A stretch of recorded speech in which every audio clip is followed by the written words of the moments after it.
नमस्कार, मैं हूं विनोद कुमार शुक्ला। आई ऑफ ट्रुथ पर आपका स्वागत है। आज जिन 3 विषयों पर हम चर्चा करेंगे उनमें महत्वपूर्ण ये है कि अब जो राजनीति है वो व्यक्तिगत आरोपों पर पहुंच गई है।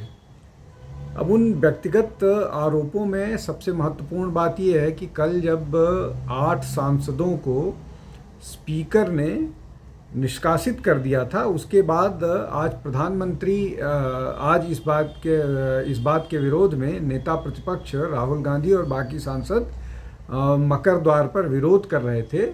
और उसी समय केंद्रीय मंत्री जो है, राज्य मंत्री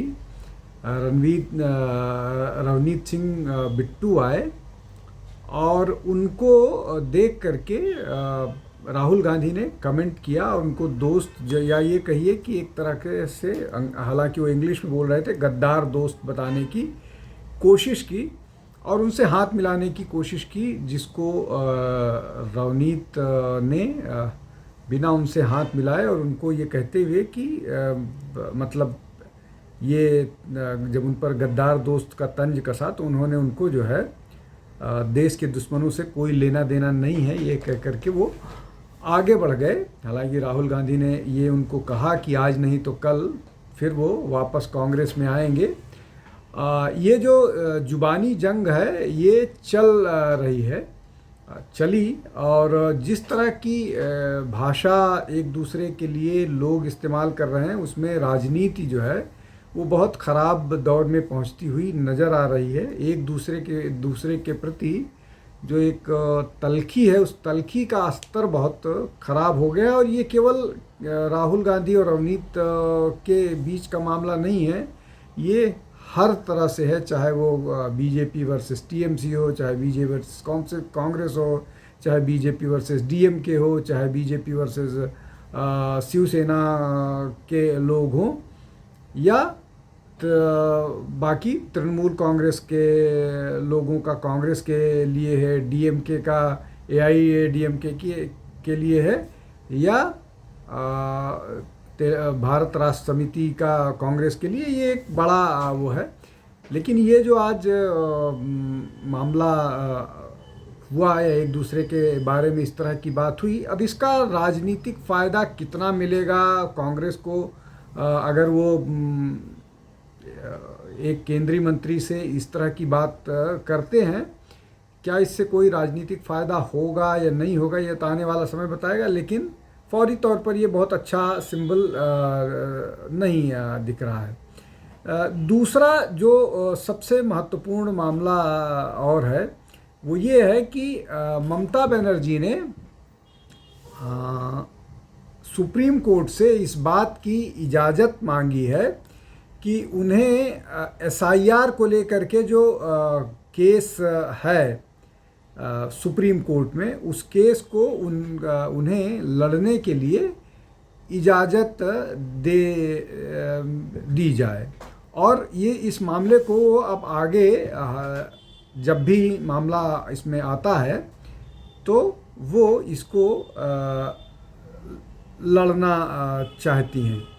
अब इसको लेकर के उन्होंने जो है एक इंटरलॉक्यूटरी एप्लीकेशन होता है, वो एप्लीकेशन दी है और आज उनकी किसी एंट्री हो सकती है। लेकिन ये मामला सिर्फ आज का नहीं है, आज उनको अपीयर होना है, कल ही उन्होंने एप्लीकेशन दिया है। लेकिन ये मामला भविष्य के लिए भी है। और जो उन्होंने पीआईएल दिया है, उन्हें आर्टिकल 32 के तहत, सुप्रीम कोर्ट में आर्टिकल 32 के तहत ही आप पीआईएल दाखिल कर सकते हैं। इसमें एसआईआर के खिलाफ जो एक है वो उन्होंने किया है कि एसआईआर में इतने सारे लोग इस प्रक्रिया में उनकी डेथ हो चुकी है और जो 56-57 लाख वोटर्स हटाए गए हैं वो गलत है। और उन्होंने ये भी रिक्वेस्ट किया है कि पश्चिम बंगाल में जो चुनाव हैं वो पुराने रोल्स पर किए जाएं। और ये इस पूरे मामले को जो है वो चुनाव, इस पूरे मामले का वो खुद देखना चाहती हैं और खुद इसको लड़ना चाहती हैं, और इसलिए उन्होंने एप्लीकेशन दिया है। आज वो सुप्रीम कोर्ट में ये मामला खुद लड़ेंगी और उसके बाद आगे भी ये मामला लड़ती रहेंगी। अपने जो बाकी सुप्रीम कोर्ट के लॉयर्स हैं उनके साथ अपीयर होती रहेंगी। और अभी तो उन्होंने इसकी इजाज़त मांगी है। अब इसमें आज का मामला जो है वो चीफ जस्टिस सूर्यकांत, जस्टिस ज्योतिर्मय जयमाला बागची और विपुल पंचोली के समक्ष है और वहाँ पर ये होंगी। और उनका तर्क ये है कि चूँकि वो एसआईआर को लेकर के इस मामले में सारी जानकारी है उनके पास, इसलिए वो इस केस को लड़ना चाहती हैं और इसीलिए वो इस मामले में कोर्ट की इजाज़त चाहती हैं कि उनको अपनी बात कोर्ट के समक्ष रखने का और इसमें मामले में उनको इजाज़त दे जाए। तीसरा महत्वपूर्ण मामला ये है कि मणिपुर में एक बार फिर सरकार भारतीय जनता पार्टी की बन सकती है। लगभग 1 साल से वहाँ पर राष्ट्रपति शासन लागू है।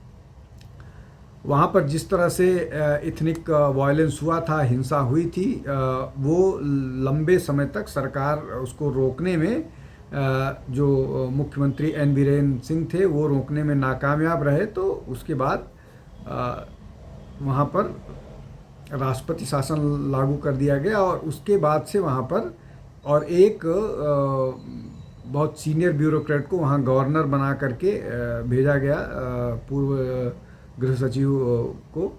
तो उसके बाद वहाँ पर स्थिति धीरे धीरे सामान्य हुई। अब इन सब के बीच भारतीय जनता पार्टी, जिसके वहाँ पर 60 में से 37 एमएलए हैं, मतलब अलायंस के सब मिला करके 37 एमएलए हैं, उन लोगों ने मिल करके ये फिर वो किया है कि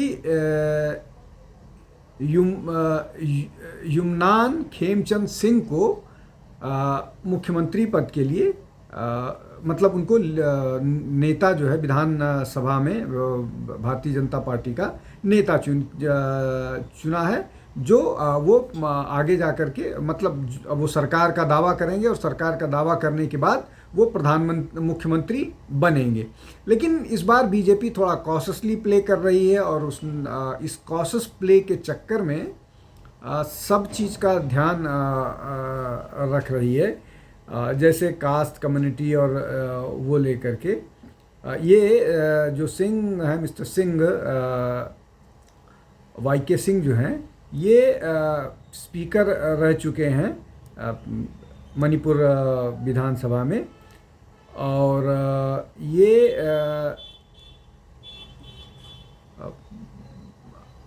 अब इस तरह की बात निकल करके आ रही है कि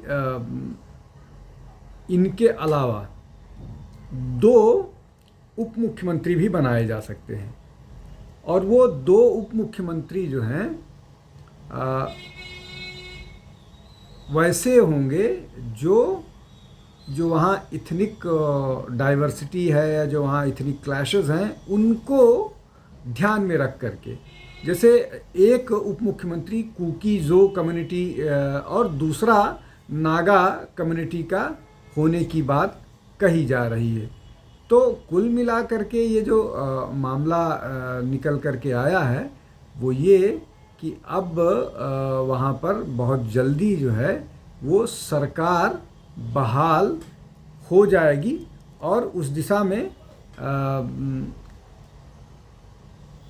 में जो वहाँ के नेता हैं वो आगे बढ़ चुके हैं। जो वाईके सिंह हैं, ये सिंह जामेई कॉन्स्टिट्यूएंसी वेस्ट इम्फाल वेस्ट से इलेक्ट होकर के आते हैं। तो कुल मिला करके ये एक नया डेवलपमेंट नज़र आ रहा है। आज के लिए बस इतना ही। बहुत बहुत धन्यवाद। नमस्कार। हमारे चैनल आई ऑफ ट्रुथ को सब्सक्राइब कीजिए YouTube पर, इसे फॉलो कीजिए Facebook पर, Instagram पर, Twitter पर और कू पर। हमारे चैनल के बारे में फीडबैक देने के लिए हमें मेल कीजिए ioftruth.6@gmail.com पर।